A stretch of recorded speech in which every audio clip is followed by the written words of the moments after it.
हरिओम. श्रीराम अंबज्ञ नाथ संवेद नाथ संवेद नाथ संवेद.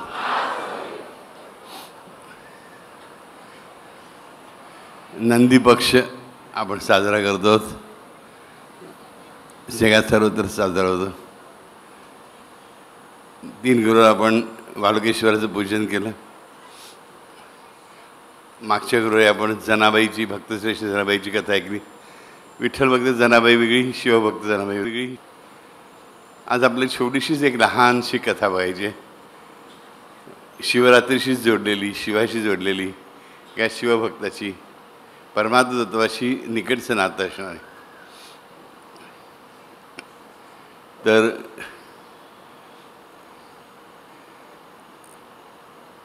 गंगेच्या तीरावरती एक शिवानंद नावाचा, गंगेच्या तीरावरती एक शिवानंद नावाचा भक्त राहत असे. शेतकरी होता, खाऊन पिऊन सुखी होता. घरी पत्नी होती, 5-6 मुलं होती, खायला प्यायला भरपूर होतं, घालायला कपडे, पेरायला कपडे वगैरे व्यवस्थित होते. त्याचा काहीच प्रश्न नव्हता. कुठली काही मोठी डिफिकल्टी नाही, काही प्रॉब्लेम नाही, काही नाही. आयुष्य सुखात चाललं होतं. पण तरी ह्याला ओढ एक होती की बाबा आपलं दररोज संध्याकाळी शिवमंदिरात जायचं, शिवाला बेल अर्पण करायचा, जल अर्पण करायचं, एक प्यालाभर दूध अर्पण करायचं, नमस्कार करायचा आणि तिकडे नाही कीर्तन, कथा कीर्तन काही चालू असेल तर ऐकायचं आणि परत यायचं. अशी वर्षानुवर्षाचं काम चालू होतं. त्याचबरोबर ही त्याची उपासना भक्तीही चालू होती. जसं शेताचं काम नित्यनेमाने करायचा, मुलांची जोपासना नित्यनेमाने करायचा, तसंच मंदिरामध्ये जाण्याचा कर्म कधीही कशाही कारणासाठी चुकला नाही, कधी एक दिवसही नाही. मग आता एक दिवस काय झालं की सगळ्या मुलांची लग्न झाली, 2 मुली सासरी गेल्या, 4 मुलगे होते, त्यांची लग्न झाली, नातू आले, नातू आणि नाती आल्या. आणि एक दिवस हा संध्याकाळी शेतानं परत येता नेहमीप्रमाणे मंदिरात गेला. या मनात विचार आला, हे रे आपल्या सगळ्या मुलांचं चांगलं झालं, सगळ्यांची लग्न झाली, सगळ्यांना मुलं बाळ झाली आहेत, आपण आनंदामध्ये आहोत, घरात पैसा अडकाय, मोठं घर आहे, सगळं आहे. पण आपण मंदिरामध्ये येतो, दररोज संध्याकाळी फक्त 10 मिनटं बसतो, नमस्कार करतो, दूध अर्पण करतो, जल अर्पण करतो शिवलिंगावरती, काय कथा घेत असेल तर थोडा वेळ बसतो, नाही तर आपण आपल्या असं निघून जातो. हा शिव आहे तरी नको नक्की, हा आहे देव, राहतो कुठे? मग तर आठवण, हा शिव हिमालयात राहतो, कैलास नावाच्या डोंगरावर राहतो. मग कैलास राहतो. त्याच्या बायकोचं नाव पार्वतीबाई आहे. काय म्हणतो? पार्वतीबाई आहे. साधासुद्धा मनुष्य आहे. म्हणजे पार्वती जी आहे, ज्या कुठल्या भाषेत तो बोलत असते त्या भाषेमध्ये त्या उल्लेख एक साधारण मानवी स्त्री अशा रीतीनेच करतं. तर हे कोणाला भेटायचं? हे इकडे शिवाईकडची इच्छा, शिवलिंगा शिवाच्या मंदिरामध्ये ह्या पार्वती देवींचं स्थान का नाही, त्यांची मूर्ती का नाही, असा विचार करतो. उत्तर त्याकडे जो वृद्ध भगत बसलेला असो, पुजारी बसलेला असो, त्यांच्याकडे कसले प्रश्न उत्तर नसतात. ते बिचारे गावातले असतात, त्यांना काही जास्त माहिती नसते. आणि बाबा रे तो हिमालयात राहतो, त्याचा एक मुलगा गणपती म्हणून आहे, एक मुलगा कार्तिकेय म्हणून आहे, आणि तो असा नंदी नावाची काय बैलावर राहतो, अशी आणखी थोडीशी माहिती त्याला मिळते. म्हणजे तो बाहेर जो नंदी बैल आहे तो का म्हणे, हो म्हणे, हो तोच. त्याच्यावर तो बसून येतो का? अरे अरे अरे म्हणे, इतके वर्ष मी येतो, त्याला काही नमस्कारच केला नाही, मी आपला फक्त शिवाला नमस्कार करतो. अरे बापरे, म्हणजे शिवाची बायको कुठे आहे? सारे शिवाची बायको कुठे आहे? नाही म्हणे, आपल्या मंदिरामध्ये शिवाची बायको नाही, किंवा मुलगे नाही, मुलगे पण नाही आपल्या मंदिरामध्ये. आपल्या गावातलं छोटं मंदिर आहे ना, हे सैर करून येणार. हा विचार करत बसतो, अरे माझा देव एकटाच राहतो बिचारा, बायको तिकडे कुठे कैलासावर राहते, तो एक गणपती नावाचा लहान मुलगा आहे, जो जाडजूड आहे, तो बिचारा उंदरावर बसतो म्हणे, कसं चाललं असेल. म्हणजे तो आपल्या मानवी पातीवरती सगळे विचार करतो आहे. आज इतके वर्ष झाली शिव महाराज इकडेच आहेत, पार्वती देवी तिकडे, त्याची भेट पण आहे बायकोची एकमेकाची. अरे बापरे, अरे बापरे बापरे, किती मोठं पाप लागलं हे. देवा किती त्रास देतो आम्ही, आमच्यासाठी देवाला इथे ठेवून घेतलं आहे, त्याच्या बायकोला बोलवलं नाही, मुलांना बोलवलं नाही, काय नाही, फक्त त्याच्या वाहनासकडं आलं म्हणून आला, वाहन तरी आहे त्याच्यावर निश्चितपणे. किती विश्वास आहे बघा. ही मूर्ती आहे हा भावच नाही आहे. लक्षात घ्या, महत्त्वाची गोष्ट आपण काय जाणली पाहिजे इकडे, की ही मूर्ती आहे, हे चिन्ह आहे, हा दगड आहे, ही भावना नाही आहे. हा शिव आहे, खराखुरा शिव आहे, हा नंदी खराखुरा आहे, बस. बाकी ह्याचं कोणी इथे आलेलं नाही. तेवढ्यामध्ये तर एक वृद्ध माणूस इथे जाताना तिथून दिसतो, त्याला हाक मारतो. पण तुम्हाला पण मी बघतो मंदिरामध्ये नेहमी, तुम्ही पण काहीतरी म्हणत असता, पुढपुढत असता. हो म्हणे, मी म्हणे शाळेत शिक्षक होतो, त्यामुळे मला शिवाची प्रार्थना येते. तुम्हाला शिवाच्या गोष्टी माहिती आहेत का? हो, थोड्या थोड्या माहिती आहेत ना. माझा शिवानंद जो आहे त्याला विचारतो की बाबा थोडीशी गोष्ट मला सांग. काहीशी माहिती पुरवतो की बाबा शिवाने गणपतीचं मुख कसं बदललं, मनुष्याचं रूपी तोंड होतं ते जाऊन त्याला हे गजबदन कसं आलं, हत्तीचं तोंड कसं आलं, अशा अनेक गोष्टी 4-5, 7-8 गोष्टी सांगतो. नंतर पार्वतीची आणि शिवाची विवाहाची गोष्ट सांगतो. तर अरे वाटतं, आश्चर्य वाटतं, अरे हिमालयाची मुलगी आहे ही पार्वती देवी. म्हणे हो, म्हणजे मायबाबांना ती मायबाबांकडे राहते की सासरी राहते? नाही म्हणजे ती सासरी राहते, कैलास होती. चांगली बाई आहे, चांगली बाई आहे, चांगली बाई. म्हणे ही नवरा इथे येऊन बसला आहे, तर ती बिचारी मात्र आपल्या सासरीच आहे. अरे अरे, बिचारी पण एकटी राहते 2 पोरांना घेऊन. का हे या भक्तांची सभा बोलवायला पाहिजे. हां, ताबडतोब जाऊन रातोरात सगळ्या गावामध्ये त्या लोकांना सांगतो, बोलावून घेतो.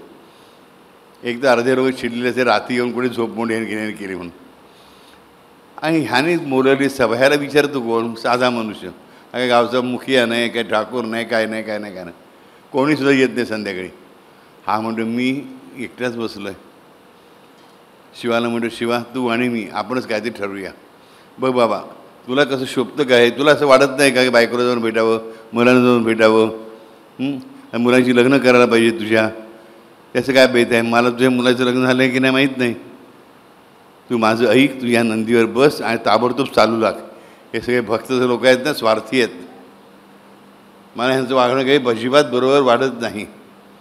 आणि जोपर्यंत तू इथून उठणार नाहीस देवा, तोपर्यंत मी काही ह्या मंदिरातून उठणार नाही. अर्धा तास झाला, 1 तास झाला, 2 तास झाला, आपल्यासारखं शिव शिव शिव शिव म्हणतो आहे. कारण ते जे मास्तर भेटले, मास्तर सांगितलं नुसतं शिवशिव म्हटलं तरी चालेल. हा शिव शिव शिव शिव म्हणत राहतो. 2 तास झाले, 3 तास झाले, शिव महाराज काय लिंगातून पकड होत नाही, चालताना दिसत नाहीत. हा म्हणतो आयडिया करायला पाहिजे आपण काहीतरी. हे झोपलेलं दिसतं, बघा रात्रीची वेळ आहे. पण कसा साधा जीव आहे. आपण रात्री झोपतो, माणसं देवही माझा झोपला आहे. त्याने काय केलं, एक घडाभर पाणी घेतलं थंड, चांगल्या डोक्यावर होतो, म्हणजे चांगला जागा होईल. घेतो आणि शिवलिंगात बरोबर बरोबर पाणी उतरतो. 1 घडा झाला, 2 घडे झाले, 3 घडे झाले, 4 घडे झाले, संपत नाही. असे 11 घडे वाहून होतात. आणि तोंडाने शिव शिव शिव चालूच आहे. अरे बापरे, काय करायचं? तुम्हाला गुजगुल्या करायला पाहिजे. गुजगुल्या कशा करायच्या? तर बाजूला बेलाची पानं दिसतात. त्याला माहिती आहे, दे शंकराला बेल वाहतात. बेलाची पानं उचलतो आणि गुजगुल्या करायला लागते शिवाला. बेलाचा स्पर्श शिवाला सदैव अत्यंत प्रसन्न करणार आहे. बेला गुजगुल्या करत असताना परत शिव शिव शिव शिव शिव शिव शिव शिव म्हणत राहतो. आणि तरी तो ऐकत अरे काय तू काय देव आहेस, कायच कोण? माणूस असतं तरी उठला असता म्हणून एवढ्याला. तू देव असून उठत नाहीस. काहीतरी प्रॉब्लेम झाला माझ्या देवाला नक्की. तो विचार करतो. बरोबर आहे, एवढी वर्ष राहिल्यापासून दूर राहिल्यामुळे बायकापोरांपासून बिचारा दुःखी झाला आहे. बरोबर, त्याला खायला प्यायला नीट घालतात की नाही माहीत नाही. मी आपला संध्याकाळी येतो. काहीतरी सोय करायला पाहिजे. आपण देवाला उचलून घ्यावं आणि कैलासकडे जायला निघावं. पण नंदीचं काय करायचं? तो चालत येईल का? त्याला हलवून बघतो. नंदी पण काय उत्तर देत नाही. हा नंदीलाही उचलून घेऊया चला. शिवलिंग लहानसं असतं, तो जोरात उचलायला लागतो. खरं म्हणजे एवढं नीट खोलवर गेलेलं असतं की 10 माणसांना काय 100 माणसांनी उचललं गेलं नसतं. पण भक्ताचं प्रेम आहे ना, शिव उचलला जातो. त्यानंतर एका काखेमध्ये शिवलिंग, एका काखेमध्ये नंदी महाराज. असा घेऊन महाराज आमचे शिवानंद महाराज चालायला लागतात. आता कुठल्या दिशेने जायचं? हिमालय नक्की आहे कुठे? हां, उत्तरेला आहे म्हटलं आहे. आता उत्तर दिशा कुठे? तो अंदाजाने बघतो. आज पूर्व, इथे सूर्य उगवतो.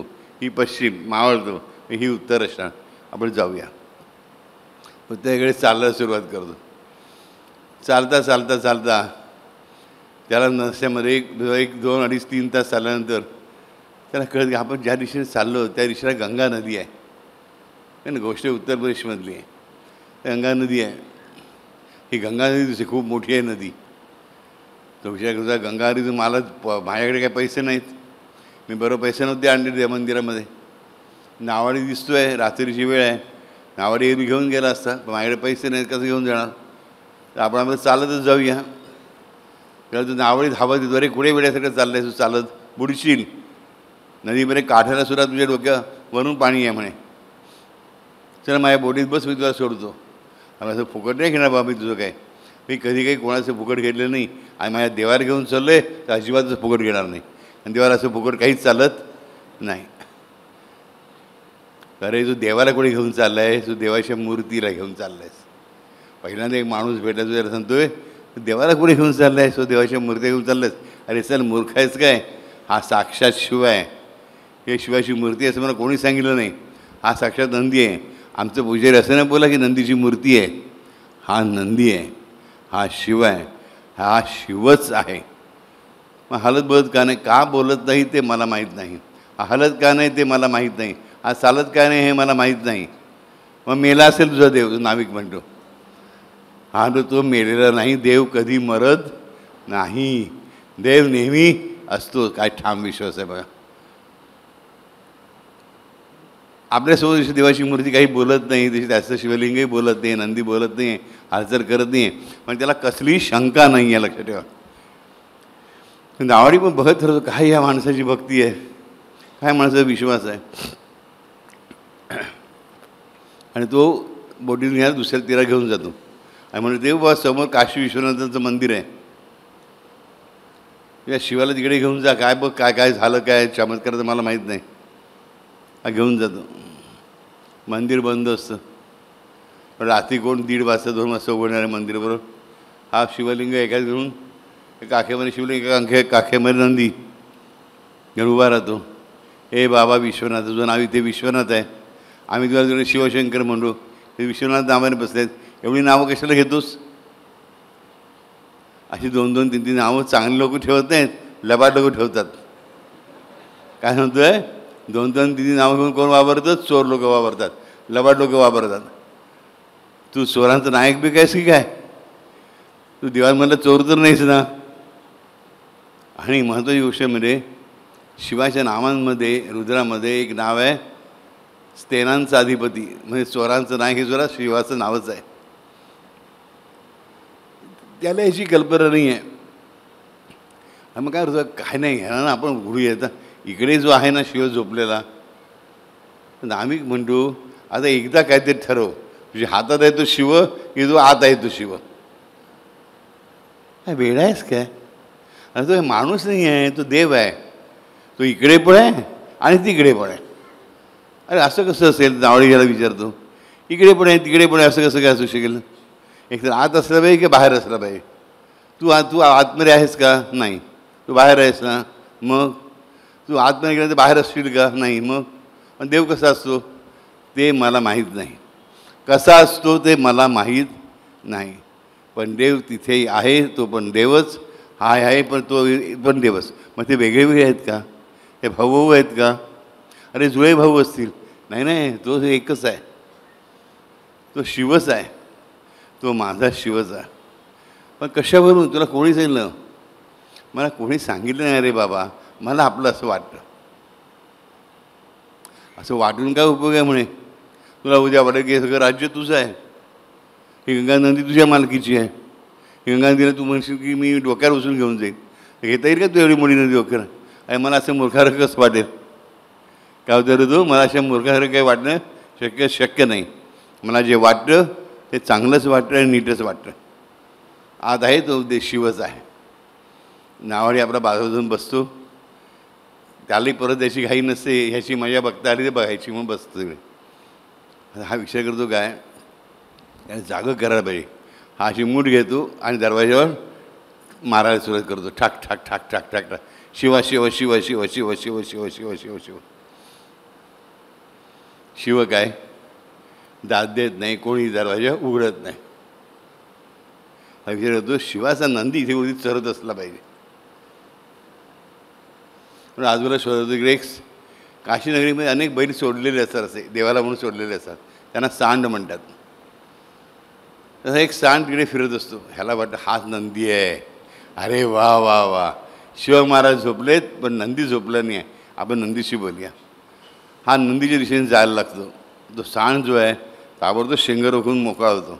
मग ह्याला जराही भीती वाटत नाही, देवाचं वाहन, त्याला कशाला घाबरायचं.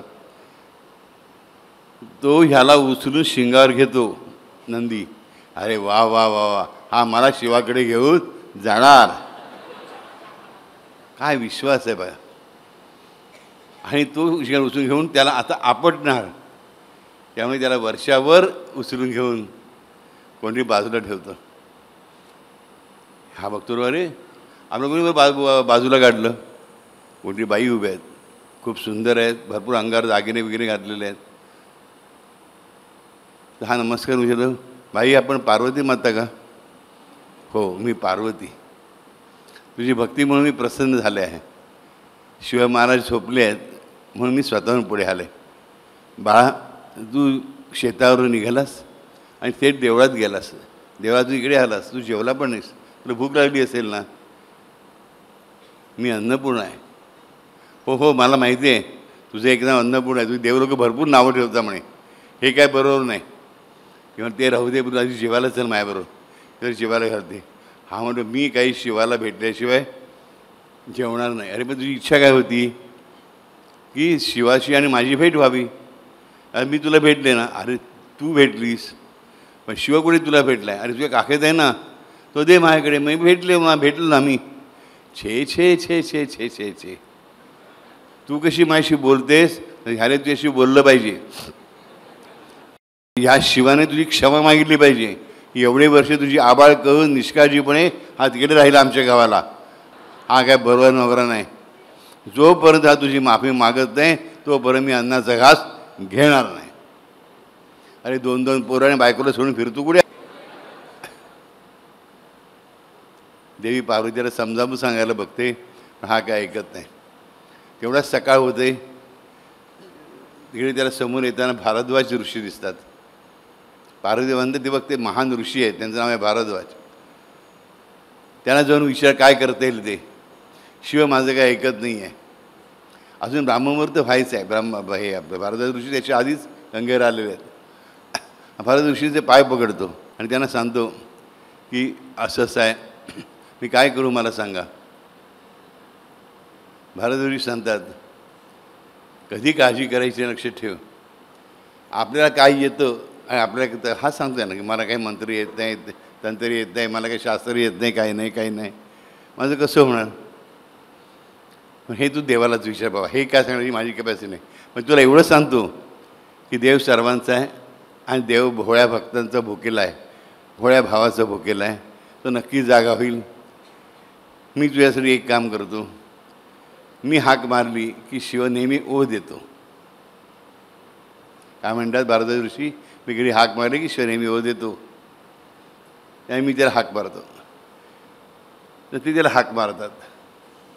पण हाक घालतात ती संस्कृतमधून, ह्याला काय कळत नाही. फक्त एकदा शिवनाम आहे तेवढं त्याला कळतं.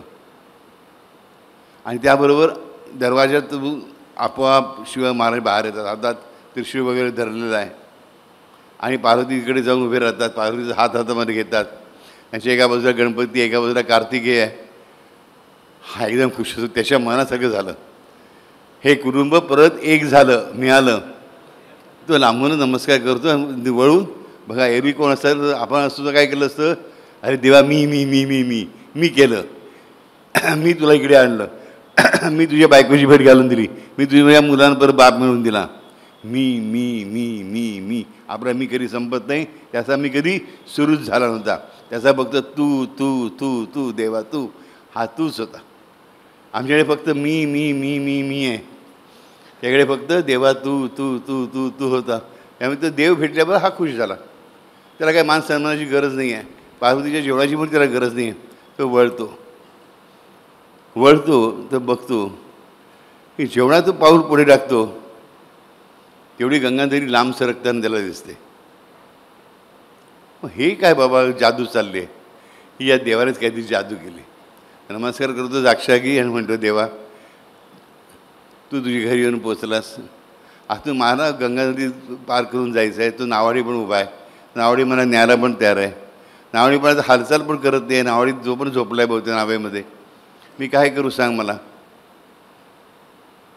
तू काहीतरी कर ना देवा, प्लीज प्लीज प्लीज.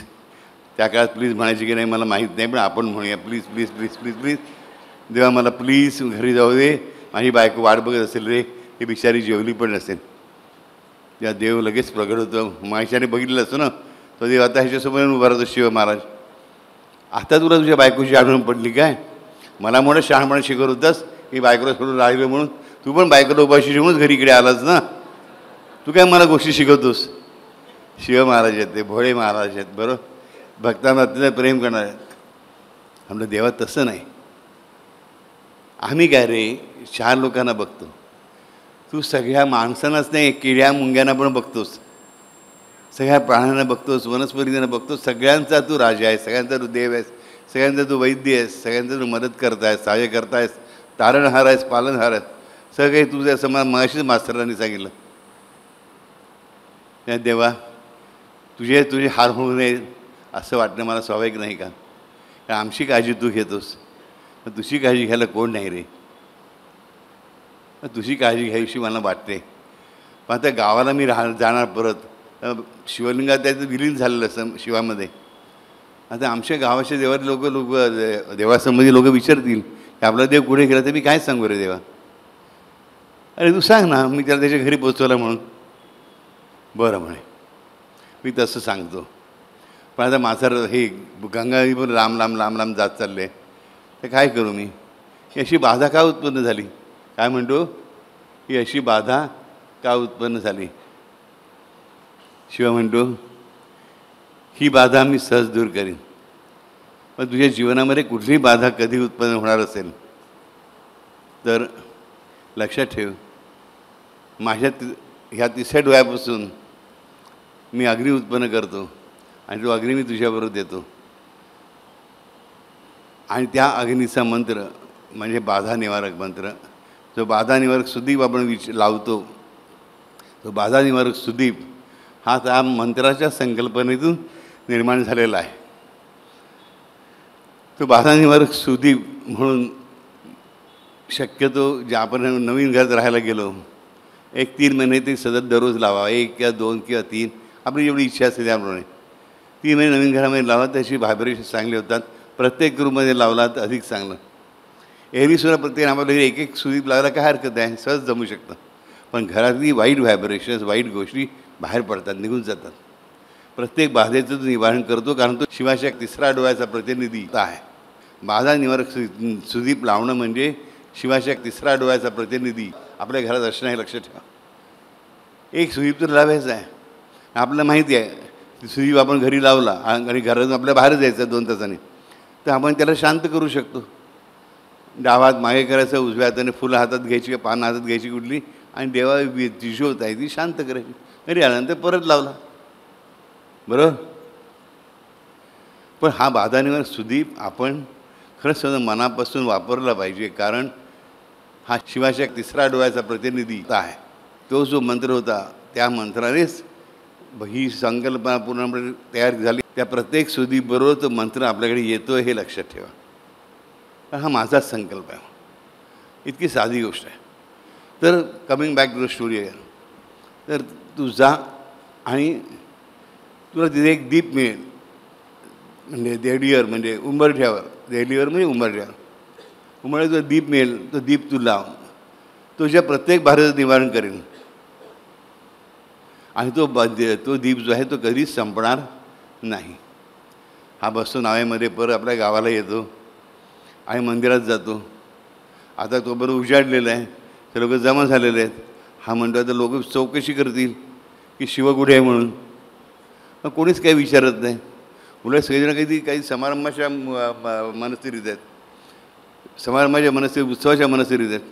फुलांच्या माळा लावल्या आहेत, मोठमोठी वाजंत्री वाजत आहेत. फक्त आतमध्ये भलं मोठं शिवलिंग आहे. मागे पार्वती देवी पण आहे, एका बाजूला गणपती आहे, एका बाजूला कार्तिकेय आहे, समोर नंदी आणखीन सुंदर दिसतो आहे. जे रूप काल बघितलं होतं तशी शिवाची मूर्तीसुद्धा आहे. आता मात्र तो मूर्ती शब्द वापरतो. आपण जो काल बघितला त्याची मूर्ती पण आहे आणि त्याबरोबर तो शिव उगारतो. तो उगारला फक्त ह्यालाच दिसतो, बाकीचे कोणाला दिसत नाही. आणि ते उगारल्यावर हा घाबरतो, शिवा माझी काय चूक घडली, जे कधी केलं नाहीस ते आज केलंस, जे कधी केलं नाहीस ते आज केलंस. म्हणाच मी मूर्ती आहे, मी कधीच मूर्ती नाही आहे, मी विग्रह नाही आहे, मी स्वतः आहे. हा जो विश्वास होता तो आज का बरं हल्ला. देवा तू उचलला आहेस तर खाली ठेवू नकोस, मारून टाक. पण तुला एक सांगतो, तू चुकीचं बोलतोयस. त्यामुळं देवा तू चुकीचं बोलतोयस. कारण कसं आहे, तुझी मूर्तीसुद्धा तुझ्या एवढीच खरी, हा माझा ठाम विश्वास झाला आहे कालपासून. आधी मला हे माहीत नव्हतं, मूर्ती आणि देवामधला फरक मला माहीत नव्हता. पण आज मला फरक कळला आहे की देव आणि मूर्ती दोन्ही वेगळे असूनसुद्धा एकच आहेत. मूर्तीतूनच देव प्रगट होतो आणि देवातूनच मूर्ती घडते. माझी पूर्ण खात्री आहे देवा. आणि म्हणून पार्वती आईला बघितलं, गणपती बाप्पाला बघितलं, मला खूप आनंद झाला. देवा हा ताबडतोब जातो आणि बाधा निवारण सुदीप लावतो दारामध्ये, तो त्याला दिसतो त्याबरोबर. आणि त्याबरोबर त्या संपूर्ण मंदिरामध्ये एक दिव्य प्रकाश पसरू लागतो. हा त्या प्रकाशाकडे पाहत तल्लीन होऊन जातो. त्याला कळते हा प्रकाश काय येतोय, कुठून येतोय, कसा येतोय. म्हणजे लक्षात येतं की जोपर्यंत आपला सुदीप चालू आहे तोपर्यंत हा शिवाच्या तिसरा डोळ्याचा प्रतिनिधी राहणार आहे. आणि हा लोकांना सण होत नाही आहे, तर फक्त लोक पळत आहेत, मंदिरातून बाहेर जात आहेत त्या तेजामुळे. हा शिवाला प्रार्थना करतो, शिवा तू बाधा निवारण जरूर कर. पण आम्ही सामान्य माणसं आहोत रे, आम्हाला जर ते सहन होणार नाही. मलासुद्धा ते सहन कसं होतं आहे मला कळत नाही, ही तुझीच करणी असणार. तर त्यासाठी आम्हा सर्व भक्तासाठी देवा तू शांत हो, तुझं तेच तू सौम्य कर. म्हणून तो हात जोडतो आणि स्वतःच्या हाताने देवा माझ्यावर काही बाधा आली तरी चालेल, पण हा मी देवा शांत करतो आहे. म्हणजे स्वतःच्या बोटांनी भात जाईल वगैरे न विचार करता ती ज्योत विझवतो. आणि यावर परत सगळं तेज निघून जातं. नाही, तेज सौम्य होतं. तिकडचं गुरव आणि पुजारी म्हणतात काय मूर्ख आहेस, देवाच्या दारात दिवा भिजवलास. हा म्हणा ते काय मला माहीत नाही. बाबा जो एवढं तेज पसरलं होतं, ते लोकांचं हातपाय जाळत होतं, चटके बसत होते, ते थांबलं ना. हो म्हणे थांबलं आहे खरं.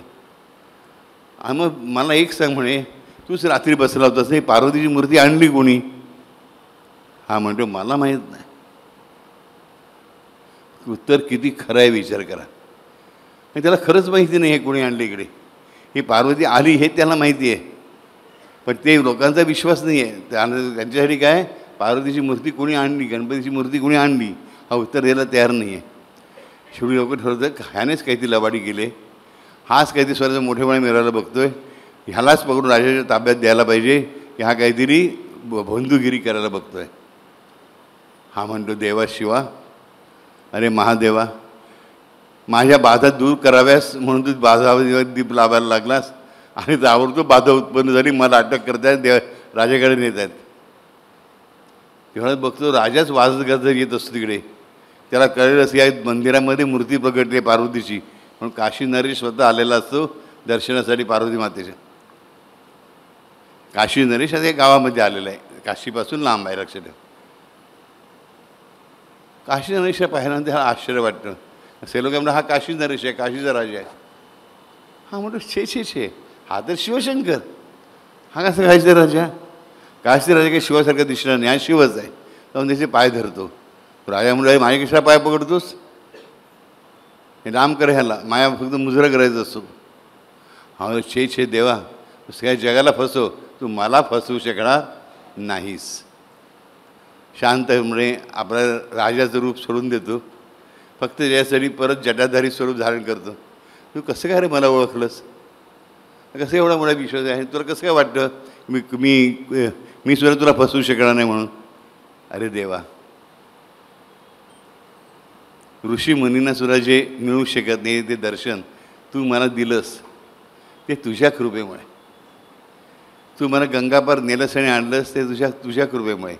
बाधा निवारक सुदीप तू मला दिलास तुझ्या कृपेमुळे. त्याचं ते शांत झालं तुझ्या कृपेमुळे. हा जो तू आला आहेस तू सुद्धा तुझ्या कृपेमुळेच.